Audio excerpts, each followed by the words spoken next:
xibaar yu wér te wóor ca tàng-tàng ba abonnez-vous pour ngeen di mën di jot suñuy vidéo. jamono bi nga xamee ni li ëpp ci population sénégalais bi ñi ngi ci ay jafe-jafe yu metti lool mun ñu sax garantir yenn ci services yu essentiels yi comme éducation maanaam njàng mi ak wér-gi-yaram ak la sa li nga xam ne moo di xëyum ndaw mi ñi nga xam ni ab révélation la bu ñu def muy lu toll ci 148 milliards yoo xam dañ koo détourné ki ko def di Farba Ngom ak Tahirou Sarr di leen jaajëfal baax a baax ci ànd gi ak ñun ci chaîne bii di Buzz 221 HD maanaam daal loolu yi nag Farba Ngom ak Tahirou Sarr def di détourné lu toll ci 148,89 milliards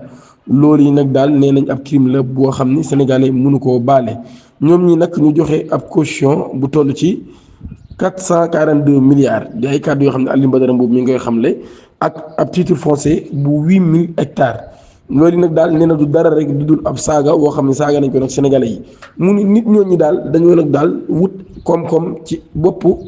ndoddu sénégalais yi ci mbir moo xam ne nag dañ koo def ci anam bu doy waar anam bu ñaaw lool ci jamono yoo xam sénégalais yi ñu ngi dund lu metti lool.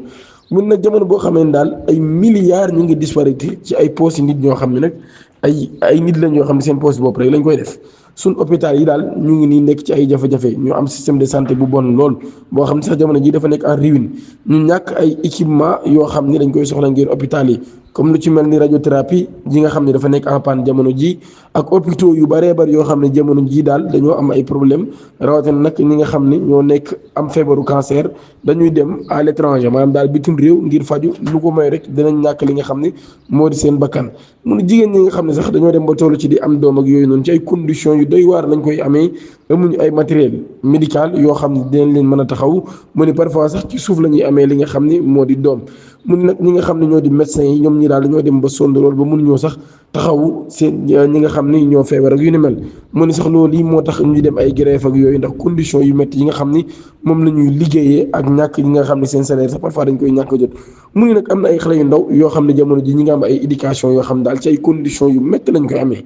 maanaam ci la ñuy jàngee ci ay abri provisoire maanaam daal ak ay mbir yu méttee métti yoo xam dinañ ko am ak sax duñu am ay matériel yoo xam dinañ ko mën a jàngee mu ni loolu yëpp nag di leen exposé ci mbedd mi ci tàngoor wi ak ci naaj wi ak ci ngelaw li mu ni jeunes yooyu daal ñoom ñi ngi xaar ëllëg ngir am ak dund goo xam ni dund gu gën lay doon mu ni nag ñooñu ñëpp daal loolu yi bokk na ci li ko waral muy alal yi nga xam ne dañ koo sàcce mun ak milliers de familles yi nga xam ne ñu ngi dund ci ak ñàkk gu méttee métti loolu yëpp tamit mbir moom bi bokk na ci li ko waral mun nañ imaginer rek 148,89 milliards francs CFA lan la mënoon def ci wàllum santé wàllum éducation ak wàllum emploi mu ni mënoon na cee def lu bëree bëri mu ni ñaari nit rek bu ñu détourné lu jege 149 milliards de francs CFA daal di koy sàcc neen nag daal ak ensemble système bi li nga xam ne sàcc nañ ko ñoom ñi ñëpp mu ni kon daal jamono ji ñaata milliards lañ mën a xalaat ni kon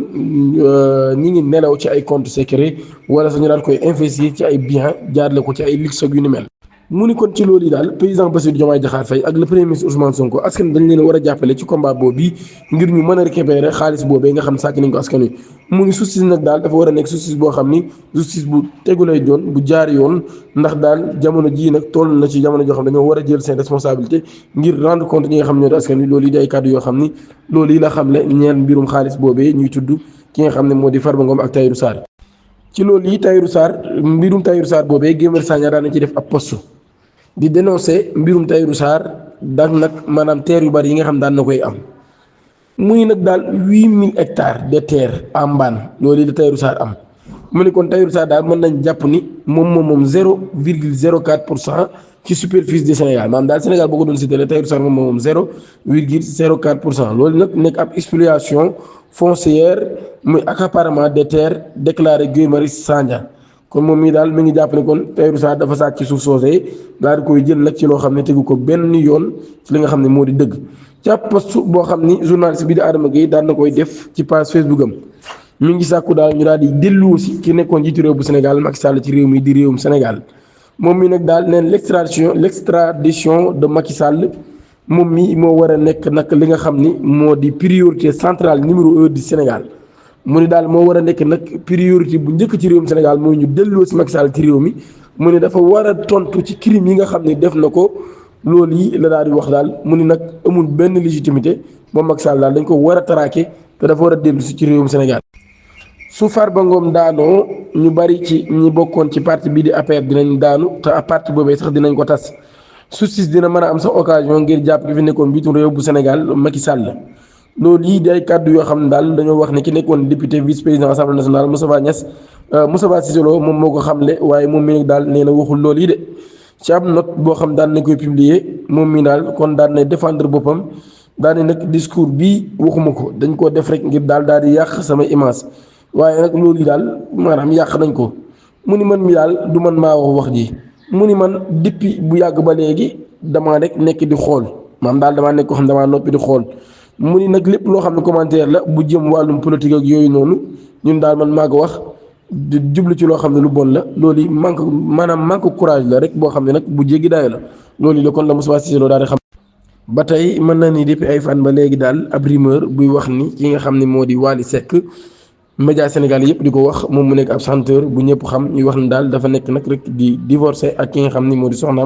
Soxna Aïdara mu nekk information boo xam ne nag ba tey ñu bari amuñ ci confirmation waaye loolu yi moo alimenté discussion yu bëree bëri ci réseaux sociaux yi ba sax indi ay nit yu bëri yoo xam ni ku ci ne ñu ngi ciy wax ba loolu daal nit ñi di jàpp na kon ab crise la bu am ci seen sëy ñoom ñaar malgré absence bi nga xam ne nag nit ñi amuñu ko ci wàllu preuve ak yooyu noonu yi daal nit ñi ba tey ñu ngi continuer rek di ci wax lu bëree bëri ci boobu le mbir waaye nag ñu bëri rek di joxe ay conseils ci ne nit ñi xaar ba am ay conclusion ci boobu le mbir ngir di joxe ay information loolu yi sax la kawte daal di xam ne daal nag information boobee daal dafa am importance loolu ngir nit ñi xaar ba am ay données yu fiable ngir di mën a prononcer ci boobu le mbir daal nag daal ñoom ñii nag ñu ngi rek topp mbir mi ba tey te dinañ nag fournir ay détails yu gën a